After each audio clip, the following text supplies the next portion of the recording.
Amigos de la Agencia Andina, ¿cómo están? Buenos días, bienvenidos a una nueva edición de nuestro programa Al Quinto Día. Hoy es viernes 13 de noviembre, estamos cerrando una semana con ciertas dificultades. Toda la polémica que se generó en torno a las normas que rigen, que norman justamente el sistema privado de pensiones, la aprobación en el Congreso de esta norma, en el Congreso no, en la Comisión de Economía, de esta propuesta para que los afiliados que lleguen a la edad de jubilación puedan retirar hasta el 95.5% de sus aportes, lo cual ha generado toda una controversia en torno a la sobrevivencia, o en todo caso a la permanencia del sistema privado, en vista de que esta norma debilitaría el sistema. De hecho, hay que poner atención a la disconformidad, a la inconformidad de los usuarios del sistema.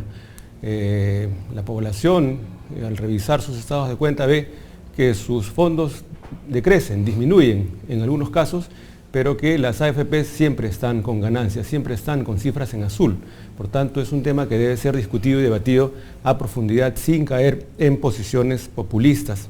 Ha continuado también esta semana toda esta discusión por lo que está pasando en el Consejo Nacional de la Magistratura a propósito de la ratificación del consejero Quispe Pariona, todo un debate que va a dar que hablar en los próximos días. Esta semana se ha desarrollado también una reunión de colectivos de la sociedad civil, la Semana de la Sociedad Civil precisamente, impulsada esta semana, estas actividades, por una serie de colectivos que tienen agendas puntuales que deberían ser recogidas por los candidatos, por las agrupaciones políticas que tienen intención de gobernar nuestro país desde julio del próximo año. Se reunieron el día miércoles en el Centro Cultural de España 5 colectivos que representaban a grupos que podría decirse que son grupos en situación vulnerable, poblaciones nativas, personas con discapacidad, comunidad LGTBIQ, mujeres y afrodescendientes. Hemos invitado hoy al abogado Richard Odiana del Centro Amazónico de Antropología para conversar precisamente sobre la situación, sobre las propuestas, sobre las demandas de las poblaciones nativas en nuestro país. Señor Odiana, buenos días, bienvenido a la Agencia Andina. Gracias por la invitación. ¿Cuál es el diagnóstico general de las poblaciones nativas, la situación de las comunidades nativas en nuestro país? ¿Cuántos son? ¿Dónde se concentran? ¿Cuáles son las condiciones generales en cuanto a su economía, a trabajo? ¿Qué nos puedes comentar? Las poblaciones indígenas albergadas en la sierra y en la selva han estado importadas últimamente, pero generalmente se les toma como una problemática de conflictos sociales, de paralización de inversión cuando tenemos que darnos cuenta que son aproximadamente 350.000 ciudadanos indígenas en este país. Básicamente están distribuidos en un aproximado de 2.472 comunidades nativas y 2.193 comunidades campesinas. De ellos, los grupos étnicos con mayor presencia, podríamos decirlo, son los hermanos Ashánica, generalmente ubicados en Selva Central, que alcanzan un promedio de 88.000 personas, y los hermanos Aguajún, que se ubican en el norte del Perú, en Amazonas y en Cajamarca y en San Martín, que alcanzan un nivel de 55.000. Estos ciudadanos peruanos tienen muchas demandas y básicamente lo que hemos diagnosticado junto con ellos son 2 prioridades para estas elecciones y es la agenda inmediata de los hermanos indígenas, que son la titulación de sus tierras y el cumplimiento de la consulta previa. En cuanto a la titulación, de estas casi 5.000 entre comunidades nativas y comunidades campesinas, ¿cuántas están tituladas ya, Richard? Agradezco la pregunta porque un gran problema con respecto a los pueblos indígenas es la falta de cifras. Si queremos cifras oficiales, nos tenemos que remontar hasta el 2010. La titulación ha pasado por muchas entidades, siendo una de ellas COFOPRI, ya actualmente no está a cargo de la titulación rural, pero en el 2010 COFOPRI estimó que para ese entonces estaban tituladas 5.110 comunidades campesinas y 1.271 comunidades nativas. Obviamente estos datos 5 años después ya están desfasados. Actualmente una de las instituciones que más seriamente trabaja estos temas es el IBC, el Instituto de Bien Común, que estima que 4.000 comunidades faltan titular. Dentro de estas 4.000, 3.000 más o menos son en la selva nativas, 3.000 son campesinas y 600 son nativas. Ahora, ¿cuál es la necesidad y la urgencia de titular? ¿Qué es lo que se retrasa cuando una comunidad no tiene titulación? Es curioso, la Corte Interamericana de Derechos Humanos ha reconocido que la titulación no da propiedad. Uno es dueño de su propiedad ancestral independientemente que esté titulado o no. Más allá de eso, todos sabemos que la titulación es un seguro, sobre todo con el Estado y con los funcionarios que tenemos. La titulación te permite seguridad y control sobre tu tierra ante inversiones o ante cualquier otro tipo de amenaza que pueda cernirse sobre su tierra. Las dificultades para titular son muchas. Estamos desde las logísticas, falta de presupuesto, falta de capacitación de los funcionarios. Actualmente son los gobiernos regionales los encargados de titular. Son procedimientos muy onerosos. Cada comunidad, si quiere titularse, tiene que traer literalmente un pedazo de su tierra hasta Lima, porque no hay otro lugar donde se les analice. Pero más allá de eso hay otras complicaciones de tipo ya más legal, no tanto logísticas. Y son dos básicamente. La superposición de derechos, ya que si tú tienes un pedazo de tierra en una comunidad y sobre ella hay concesiones o lotes o incluso áreas naturales protegidas, te bloquea la titulación. Y además en el ordenamiento peruano, cosa que es muy curiosa, la ley peruana determina que los bosques nunca pueden ser dados en propiedad a las comunidades y eso es un gran problema que ellos lo tienen interiorizado. En términos de indicadores socioeconómicos, ¿qué cifras tenemos sobre comunidades nativas, comunidades campesinas? Es cierto que, como mencionas tú, no hay, digamos, estudios recientes, pero en términos generales, para comprender la situación de estas comunidades, ¿qué podríamos presentar como diagnóstico en cuanto a situación socioeconómica? Sí, bueno, el INEI determinó este año datos sobre pobreza. Uno de los departamentos con mayor índice de pobreza, 50%, es Amazonas, justamente, que es tal vez uno de los departamentos más paradigmáticos en la lucha indígena. De ahí recordemos que salió la lucha del Baguazo, en el 2009 los sucesos que recordamos con la muerte de hermanos indígenas y de hermanos policías, ¿no? Aproximadamente 33 personas. Y curiosamente también sacaban el dato en INEI que 64.7% del índice de pobreza provienen de personas cuya lengua nativa es amazónica y 34.1% cuya lengua nativa es quechua o aymara. Lo que te da a entender que justamente es eso, las personas que provienen de pueblos indígenas o de etnias ubicadas mayormente en sierra y en selva presentan un índice de pobreza alto, ¿no? Y es curioso justamente porque uno siempre está en la discusión de la mayoría de recursos naturales están ubicados en el territorio de estas comunidades y siempre se ha debatido sobre el aprovechamiento, ¿no?, de estos recursos, no por parte de empresas o de canon o de regalías, sino por parte de ellos directamente, ¿no? La capacidad de ellos de explotar directamente los recursos. Ahora, Richard, las comunidades nativas y las comunidades campesinas han tenido representación minoritaria seguramente en el Parlamento. Sí. ¿Se ha podido avanzar con estos interlocutores? Es curioso, ¿Qué se ha conseguido? Es curioso, la participación indígena es muy particular. Hay una cuota de 15%, pero solo para candidaturas regionales o locales, no para Congreso. En Congreso todavía no hay una cuota oficial. Hay, a pesar de ello, afortunadamente representantes indígenas en el Congreso, tanto andinos como amazónicos.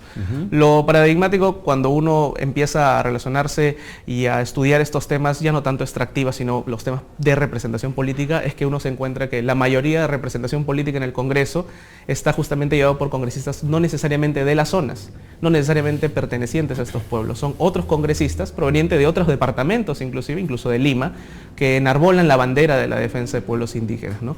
El Congreso lamentablemente no ha sido un aliado adecuado porque, por ejemplo, una de las tantas demandas de los pueblos es el cambio de reglamento del Congreso. ¿Para qué? Para justamente facultar al Congreso a hacer consultas previas de sus leyes, cosa que por norma internacional tendría que hacer y hasta el momento no se ha hecho. Entonces hay dos temas centrales, titulación y el tema de consulta previa centralmente. ¿Cómo van a canalizar estas propuestas para que sean incorporadas en los planes de gobierno de los partidos y las agrupaciones políticas que participarán en el próximo proceso electoral? Justamente el Jurado Nacional de Elecciones ha emitido la resolución 0305-2015 y en ella hay dos puntos muy importantes. Primero, le compele a los partidos a tener un enfoque intercultural en sus planes de gobierno, cosa que es un gran avance ya por sí. Y en segundo lugar, le obliga a tratar dentro de sus temas y propuestas el tema de recursos naturales y medio ambiente. Lo cual te da que pensar que ahora sí los partidos políticos, no solo motivados por la presión social o el tema de las inversiones, sino ya por disposición del Jurado Nacional de Elecciones, van a tocar estos temas, ¿no? Muy aparte de eso está claro, la eterna promesa de cuál es la diferencia entre prometer en el plan y cumplirlo efectivamente el partido que gane, ¿no?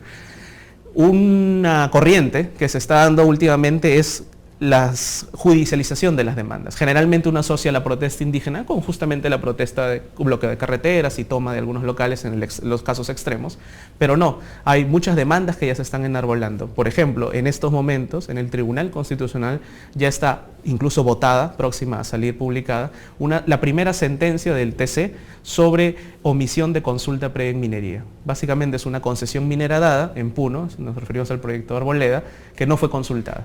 y ya está, a punto de salir la sentencia del TC a dictaminar qué pasa con una concesión, como muchas otras que hay, que no fue consultada. ¿Se conoce el sentido ya de lo que va a salir? Todavía no, justamente es una demanda que ya tiene bastantes meses, casi 2 años, y estamos esperando ya el voto. Ya sabemos que se ha votado, pero está pendiente a salir, esperemos a fin de año, ¿no? Y eso va a ser una muestra de lo que opine el máximo intérprete de la Constitución sobre estos temas como la consulta previa. Y lo mismo con titulación. Se hacen los pedidos a los gobiernos regionales para titularse y en caso no se haga caso o se niegue, se preparan demandas. Generalmente son recursos constitucionales. Ahora, esta resolución 0305 del Jurado Nacional de Elecciones, Richard, efectivamente dispone que los partidos y las agrupaciones incorporen estos componentes, estos elementos.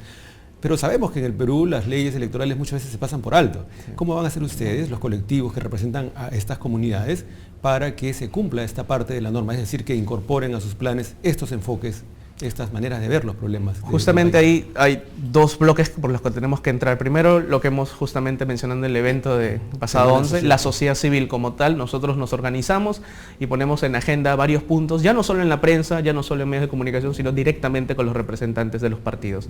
Ese día que mencionas en la Casa España estuvimos nosotros y estuvieron los representantes de los partidos, incluso algunos encargados de los planes de gobierno, para directamente dialogar e intercambiar ideas sobre estos puntos. Yo creo que es un primer avance de posicionar el tema con los encargados de los planes de gobierno. ¿Con quiénes se reunieron concretamente ese día? Sí, por ejemplo, ese día estuvieron en la mesa de pueblos indígenas los representantes del partido Perú Posible, representante del partido Aprista y representante del partido Orden.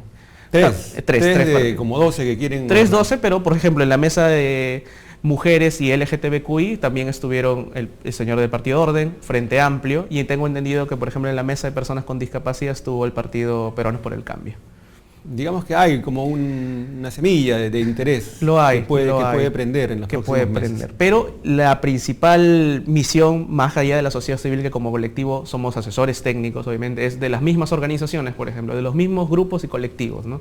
Los pueblos indígenas están organizados muy bien en el Pacto Unidad y AIDESEP, que son los 2 grandes bloques de pueblos indígenas que también tienen propias agendas y que, por ejemplo, usted recordará la noticia, hace poco se reunieron con Alan García o con Keiko Fujimori, los hermanos de AIDESEP. Entonces, ellos mismos también trabajan sus propias reuniones y esperan que en los planes se integren sus propuestas, ¿no? Ojalá que esa apertura, esta disposición a escuchar sea genuina, que sea auténtica y no solamente pensando en los votos que estas comunidades pueden representar. Me comentas de 350.000 pobladores entre comunidades nativas y campesinas. Claro, de los cuales no queda ciencia cierta porque no hay un dato técnico de cuántos votos representan. Claro, porque aquí estamos hablando de población global, digamos, claro, es verdad. Los mayores de edad. Y los que no votan también, o sea, pero igual representan un caudal importante de votación en las regiones también, sobre todo. ¿Qué otras propuestas van a impulsar en las próximas semanas, Richard, como Centro Amazónico de Antropología? El Centro Amazónico de Antropología pertenece a su vez a un grupo colectivo de sociedad civil, que es el Grupo de Trabajo sobre Pueblos Indígenas de la Coordinadora Nacional de Derechos Humanos, ¿no? Nosotros también somos asesores técnicos, aproximadamente unas 20 instituciones que litigan o investigan temas de derechos humanos. Siempre, todos los años, presentamos un informe alternativo, que es básicamente a la Organización Internacional del Trabajo, la OIT. El Estado siempre le presenta un informe sobre la situación actual de los pueblos indígenas. Este informe que presentamos es alternativo porque le compete a la sociedad civil como tal. Todos los años lo presentamos y en diciembre está saliendo el diagnóstico que hemos hecho conjuntamente con las organizaciones indígenas sobre lo que ha pasado en el campo de pueblos indígenas entre finales del año pasado y septiembre, octubre de este año. Ahora, uno se pone a pensar, Richard, en estos colectivos compuestos por personas en situación de vulnerabilidad. ¿Qué pasa cuando se es a la vez nativo y se es persona con discapacidad y se es mujer? Digamos que se combinan varios elementos, varias dimensiones de lo que podría ser entendido como una situación de vulnerabilidad. ¿Hay un trabajo especial para estos casos? ¿Cómo se abordan problemáticas particulares que son, digamos, más intensas, más complejas? Lo que tiene que ver es un componente de interculturalidad. Por ejemplo, yo siempre rescato el caso de las mujeres indígenas. Una mujer indígena como tal, cuando tú vas a una asamblea o un taller, por ejemplo, tú de 50 personas vas a encontrar que solo 3, 4 son mujeres. Y es claramente una posición que a los ojos de nosotros podría resultar arcaica, tal vez hasta machista. A pesar de ello, cuando tú hablas con la comunidad o con la asamblea, tú das cuenta que las mujeres son las que tienen la posición más firme, son las que tienen las cosas más claras. Son a veces más valientes incluso en su retórica que los hombres, que los apus, como les dicen. Entonces, claro, uno tiene siempre que tener el sentido de interculturalidad, entender por qué pasa eso. Porque en una asamblea la mayoría de mujeres están en las comunidades, en las casas, y solo los hombres van a tomar las decisiones políticas al fin y al cabo. ¿Es machista una sociedad indígena porque hace eso? Y ahí tenemos posiciones encontradas. Si usted entrevista a alguien especialista en temas de derechos de las mujeres o entrevista a alguien del otro lado especialista en derechos netamente amazónicos, va a darse cuenta que hay un enfrentamiento ahí. Por eso, esos son los retos pendientes que tenemos todavía para articular. El hecho que hayamos estado los 5 colectivos el día miércoles no implica que los 5 estamos tal vez en un mismo nivel de aceptación. Por ejemplo, yo alabo nuevamente la apertura que tienen los partidos sobre pueblos indígenas o sobre mujeres, pero es evidente todavía el rechazo que hay a la población LGTBQI y más que rechazo, el desconocimiento que hay sobre las pretensiones de las personas con discapacidad, por ejemplo. Entonces, sí hay que reconocer que dentro de nuestros grupos en situación de vulnerabilidad hay una separación per se de gente que ahorita tiene el tema en agenda y gente que está siendo relegada. Y eso hay que trabajar más. En el caso de comunidades campesinas, yo recuerdo haber trabajado en alguna ocasión algún informe sobre la situación de estas comunidades y habían situaciones curiosas que de pronto tú las puedes aclarar. Decían que, por ejemplo, las hijas, las mujeres de una familia, recibían no las mejores tierras de la familia, las mejores tierras eran para los hijos varones, para los hombres.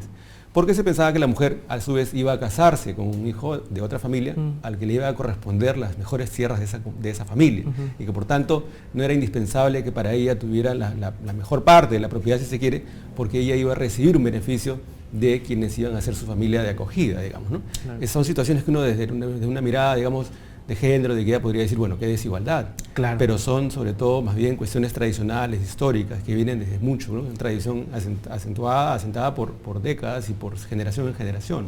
¿Y eso? ¿Se está trabajando también en esos niveles? Claro que sí. El CAP, por ejemplo, el Centro Amazónico, ve temas legales, evidentemente yo soy abogado, veo temas de litigio de abogados, pero también tenemos ramas en educación y en temas de género, ¿no? Educadoras y psicólogas que trabajan específicamente esos temas, en la Amazonía, obviamente, porque el CAP trabaja Amazonía, que seguro tienen datos más concretos que yo, pero de la perspectiva que yo trabajo con ellos, sí, es muy complicado entender la situación, porque nosotros trabajamos con un colectivo, es una comunidad al fin y al cabo la que toma las decisiones, pero no podemos obviar o soslayar que dentro de ese colectivo hay individualidades, personas que piensan distinto. Y entender esa situación es muy complicado. Legalmente, yo, por ejemplo, nuevamente en el ámbito legal, hay una complicación. En el Congreso está entrampada la ley de coordinación de justicia. Léase la coordinación entre la justicia ordinaria, Poder Judicial, las Cortes, y la justicia indígena, que como ustedes saben, claro, tiene su jurisdicción. Y una de las mayores trampas o bloqueos o corchos que no deja avanzar la promulgación de la norma, que está nuevamente archivada en el Congreso, es el tema de qué delitos se pueden ver en cada jurisdicción. Y uno de esos delitos polémicos son los delitos de violación sexual. Que claro, mientras que por tortura o temas de lesa humanidad pueden quedar más o menos claro de que lo pueda ver tal vez una corte ordinaria, el tema de delitos sexuales sí está en discusión. Porque cada uno de los especialistas, como le digo, los de género, por ejemplo, pueden creer que los delitos de violación sexual deben ser vistos en una corte ordinaria, mientras que los especialistas tal vez más amazónicos o indigenistas creen que estos delitos deben ser vistos por el fuero indígena.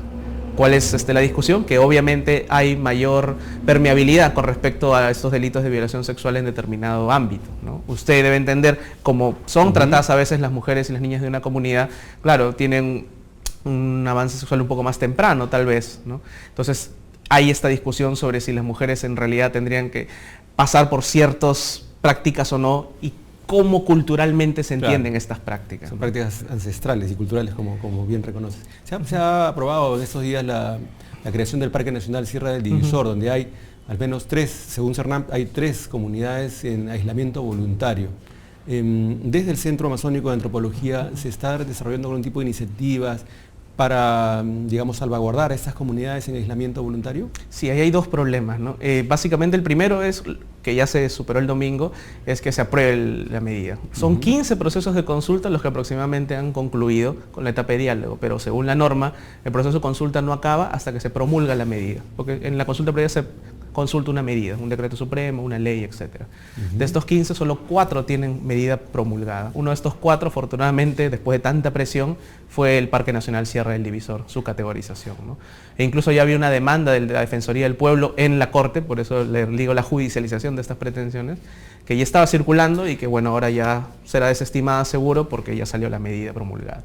Entonces, por ese lado, ya medida promulgada, el parque está creado. Un segundo problema pasa con justamente lo que digo, la superposición de derechos. Cuando yo tengo un derecho real sobre un pedazo de tierra, desde una concesión o un área natural protegida, como este Sierra del Divisor, ya hay una serie de derechos que se tienen que cuidar. El área natural protegida en teoría es creada para proteger la biodiversidad, flora, fauna, paisaje, etcétera, de un área del país.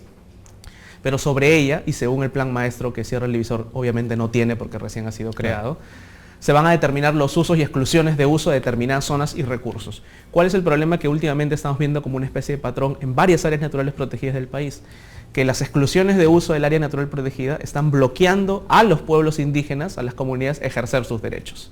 Yo puedo determinar en un plan maestro que esta laguna del área natural protegida nadie puede entrar, nadie puede pescar.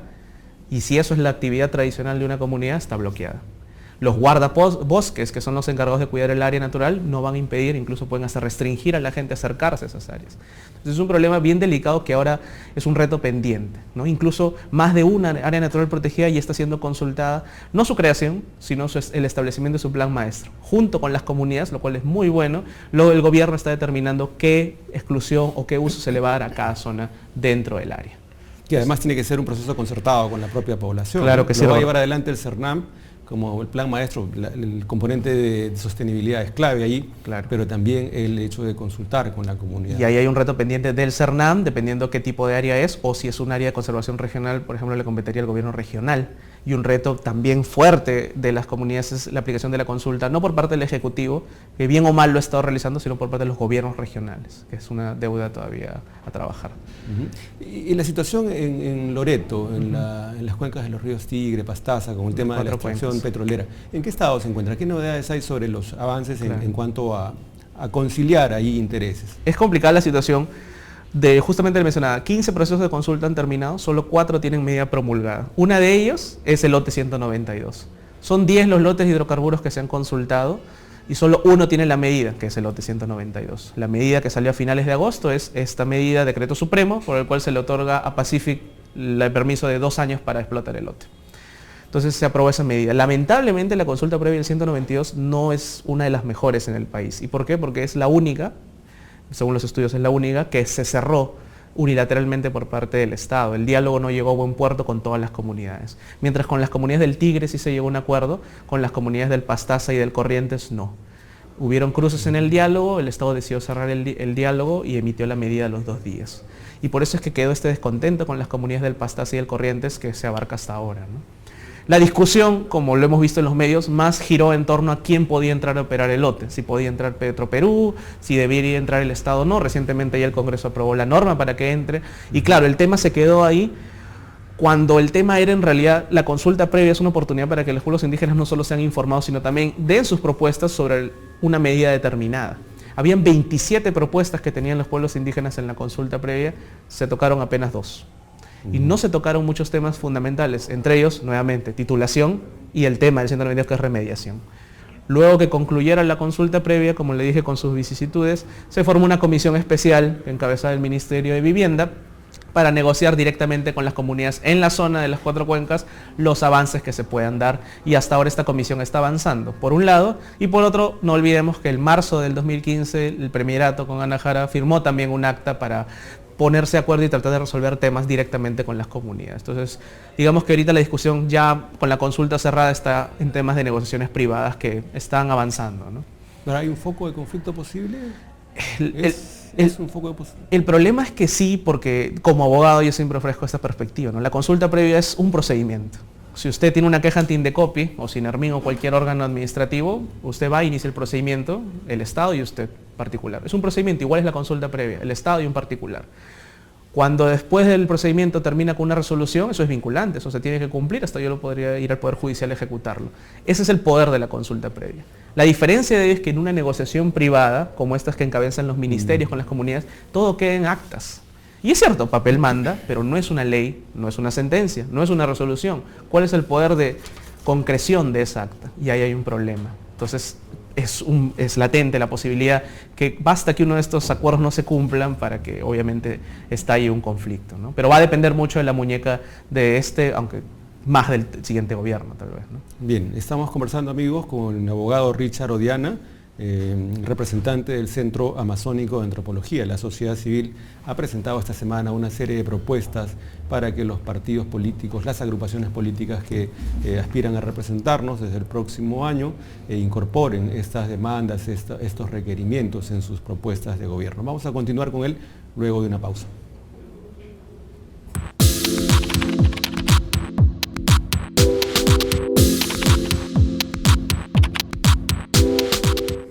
Amigos de Andina, volvemos con Al Quinto Día. Hemos estado conversando con el abogado Richard Odiana, representante del Centro Amazónico de Antropología. Hay alrededor de 350.000 peruanos que forman parte de comunidades nativas y amazónicas. Son alrededor de 5.000 comunidades. Las dificultades más importantes, los requerimientos más importantes giran en torno a dos propuestas. El caso de la titulación, el tema de la titulación y la consulta previa. Una pregunta final, Richard. 350.000 pobladores. De ellos, al menos la mitad son votantes. ¿Por qué no ha sido posible, factible, que esta comunidad elija a sus propios representantes que sean a la vez sus voceros en el Parlamento Nacional? Claro, yo creo que hay dos problemas, ¿no? Primero es la pretensión más inmediata, que es la cuota, ¿no? Como les decía, hay una cuota regional para gobernadores, para consejeros, ¿no? Para regidores. No hay una cuota así para el Congreso. Ahí hay un problema oficial que están tratando justamente por las acciones afirmativas que los grupos en condición de vulnerabilidad quieren revertir esa situación. Pero ese es el lado oficial.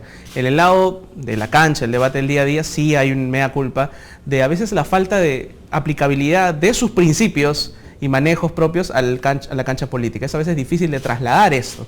¿Por qué? Porque hay muchas dificultades. Tú puedes tener el control o el agrado de una comunidad, de tu asamblea, pero es difícil cuando llegas a un puesto público. A veces hay desconocimiento de qué hace un congresista, por ejemplo. Tú puedes ganar una asamblea con determinadas cosas que en el Congreso no puedes hacer porque sencillamente es delito. A veces hacer algunas cosas es delito, no puedes regalar cosas o prometer cosas. Entonces ahí hay un problema. También la naturaleza del pueblo indígena, por ejemplo, el amazónico es una familia, es un pueblo más endogámico, se maneja por clanes familiares. Por eso tú a veces ves los mismos apellidos o nombres dentro de una lista o candidatos, y a veces no hay mayor apertura y nuevos liderazgos, o lo que hablábamos más temprano, la presencia tal vez de representantes mujeres o jóvenes, porque hay un problema también ahí de patriarcado, ¿no? Entonces son muchos los problemas por los cuales tal vez no han llegado a plasmar esa representación en la política oficial, que es el Congreso y los gobiernos regionales, ¿no? Bien, vamos a estar atentos en realidad al desarrollo de estas conversaciones entre los colectivos de la sociedad civil con los partidos políticos, porque a la vez, si es que ellos acogen estas propuestas y es que escuchan, es un indicador de disposición a gobernar para todos y para todas en nuestro país. Por tanto, te comprometo a que nos vayas informando cómo se desarrollan estas conversaciones, Richard. Claro que sí, encantado, César. Gracias por la invitación. Amigos de la Agencia Andina, muchas gracias por acompañarnos. Estuvo con nosotros el abogado Richard Odiana, representante del Centro Amazónico de Antropología. Con nosotros será hasta el siguiente viernes. Los invitamos a continuar con la programación de Andina Canal Online. Buenos días.